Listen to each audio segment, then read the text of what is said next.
യാ മോനെ എന്തായാലും road 6 line നമ്മളെ നാട്ടിലൊക്കെ വരുമെന്ന് വിചാരിച്ചിരുന്നു നമ്മള് അല്ലേ. അതെ, നമ്മളെ അമേരിക്കയിലും യൂറോപ്പിലും ഗൾഫ് നാടുകളിലൊക്കെ ഉള്ള നിലവാരത്തിലുള്ള റോഡ് ഇപ്പൊ നമ്മളെ നാട്ടിലും അവസാനം വന്നിട്ട് അതിങ്ങനെ അല്ല, എല്ലാ കാര്യങ്ങളും അങ്ങനെ തന്നെയാണ്.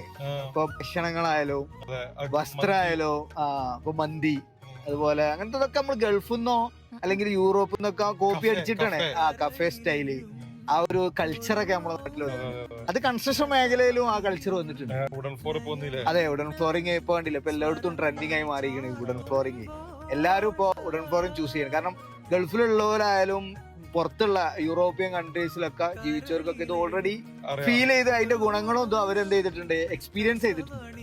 അതുകൊണ്ടാണ് ഇപ്പോ അവരും എന്ത് ചെയ്യണത്, ഇതൊക്കെ സജസ്റ്റ് ചെയ്ത്. നമ്മുടെ നാട്ടിലും ഇപ്പോ ആർക്കിടെക്ട്സ് ഒക്കെ കുറെ ആക്ടിവിറ്റീസ് എന്റെ അറിവിലുള്ള എല്ലാ വീടുകൾക്കും ഏതെങ്കിലും ഒരു പാർട്ടായിട്ടെങ്കിലും മിനിമം എന്ത് ചെയ്യണേ ചെയ്യാണ്.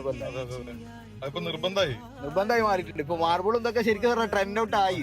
ഇറ്റാലിയൻ മാർബിളും മാർബിളൊക്കെ എത്ര കരുതിട്ട് കണ്ടുകൊണ്ടിരിക്കണേ.